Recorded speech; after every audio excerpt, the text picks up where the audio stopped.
हमारा main accused है इस केस के अंदर गगनप्रीत जो है उनको अरेस्ट कर लिया गया है। उनका मेडिकल करा के उनको ऑनरेबल कोर्ट के सामने प्रोड्यूस करा जाएगा। मेन सबूतों से छेड़छाड़ वाली चीज ये थी कि उनको जब एक्सीडेंट हुआ तो उस पॉइंट पे पुलिस को इन्फॉर्म करना चाहिए था और नियर बाय जो लोकेशन थी उसके हॉस्पिटल्स पे ले जाना चाहिए था। इट अपीयर्स प्राइमा फेसी कि ऐसा कुछ हुआ है जिसकी वजह से उन्होंने वहां जाके उनको एक 20 किलोमीटर दूर हॉस्पिटल में एडमिट कराया।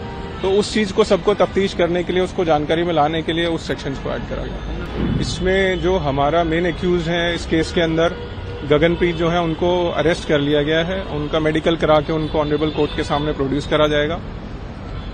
जो तफ्तीश हमने करी उसमें 2-3 मेन इश्यूज थे कि क्या हुआ जिसकी वजह से एक्सीडेंट हुआ, क्या कुछ नेग्लिजेंस था, उन सब एरियाज पे काम किया गया, क्या ड्रंक एंड ड्राइविंग केस था तो उसमें टॉक्सिकोलॉजी के लिए रिपोर्ट के लिए हमने फॉरवर्ड कर दिया है। और जो लेडी थी उनसे भी पूछा गया कि आपका क्या रीजन रहा कि किस लिए आप उनको लेके गए हैं हॉस्पिटल तक जो कि 20 किलोमीटर दूर है, जिस पे उनका जवाब ये था कि कोविड टाइम के अंदर उनकी फैमिली को बचाने वाला, एडमिट करने वाला यही हॉस्पिटल था। और जब वो शॉक से रिकवर करी, उन्होंने देखा कि उनकी बेटी भी खून में है, उनके हस्बैंड को भी इंजरी हो रखी है। तो उस पॉइंट पे जो विक्टिम्स हैं वो भी कहीं ना कहीं मेजर इंजरीज की हालत में थे। तो उनको ज्यादा कुछ दिमाग में नहीं आया और उन्होंने बस जो टैक्सी थी उसके ड्राइवर को इमीडिएटली बोला कि वहां पे एक हॉस्पिटल है जीटीबी नगर में, हम इनको वहां पे ले चलते हैं सो दैट कि उनको फर्स्ट एड दे दिया जाए।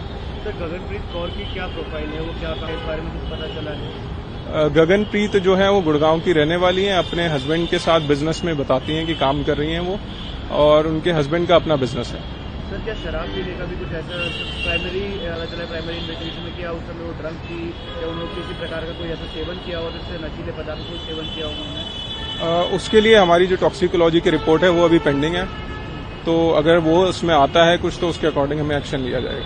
न्यू लाइफ अस्पताल को लेकर भी सर देखिए, क्या गगनप्रीत कौर उसमें पार्टनर है या उनकी फैमिली में से कोई तो अस्पताल में पार्टनर है? इस चीज को भी हम अभी वेरीफाई कर रहे हैं कि कितना इसमें सच है कितना नहीं है। डॉक्यूमेंटेशन उसकी कलेक्ट करी जाएगी और जिस किसी की भी अगर जो ऐसा कल्पेबिलिटी उसमें आएगी या लाइबिलिटी जिसमें आएगी उसको फिक्स करा जाएगा। सबूत की बात सर सामने आ रही थी, इस पर क्या डिटेल है? मेन सबूतों से छेड़छाड़ वाली चीज ये थी कि उनको जब एक्सीडेंट हुआ तो उस पॉइंट पे पुलिस को इन्फॉर्म करना चाहिए था और नियर बाय जो लोकेशन थी उसके हॉस्पिटल्स पे ले जाना चाहिए था। तो इट अपीयर्स प्राइमा फेसी कि ऐसा कुछ हुआ है जिसकी वजह से उन्होंने वहां जाके उनको एक 20 किलोमीटर दूर हॉस्पिटल में एडमिट कराया।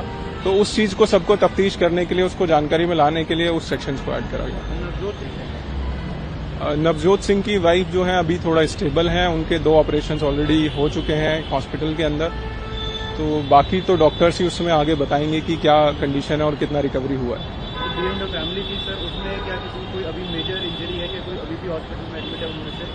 उनके जो हस्बैंड है गगनप्रीत के, वो अभी एडमिट है हॉस्पिटल में ही। उनको हेड में इंजरी बताया जा रहा है। डॉक्टर आगे बताएंगे कि उनके लिए क्या प्रोसीजर करा जाएगा, कैसे होगा, उसके अकॉर्डिंगली हम उस पर एक्शन लेंगे। क्या गगनप्रीत ने कोई कि एक्सीडेंट आखिर कैसे हुआ? क्या जो बाइक पर थे वो रैश थे या फिर ये किसी से टकराकर सीधा बाइक से टकराए हैं? क्या ओवर स्पीडिंग का भी कोई मामला था इसमें? सीसीटीवी फुटेज के बेसिस पे हम ये भी एनालाइज करने का कोशिश कर रहे हैं आसपास के कवर करके कि क्या ओवर स्पीडिंग का मामला था या नहीं था। अभी उस चीज को एनालाइज नहीं किया गया है। जो मोटर व्हीकल है उसका भी इंस्पेक्शन कराया जाएगा कि कितना डैमेज है, क्या कितनी स्पीड पे हुआ है, वो सब चीजें। बट जो गगनप्रीत है, इनसे जो अभी हमने इन्फॉर्मेशन कलेक्ट करा, उनको इंटेरोगेट हमने करा, उसमें उनके पास उनको इस चीज का कोई नॉलेज नहीं था कि कैसे मेजर इंसिडेंट हुआ, क्या हुआ। बस वो बता रहे हैं कि हम गुड़गांव से अपने घर की तरफ जा रहे थे, सडनली कुछ एक इम्पैक्ट आया और उसमें गाड़ी में ऐसे डैमेज हो गया और ये इंसिडेंट हुआ।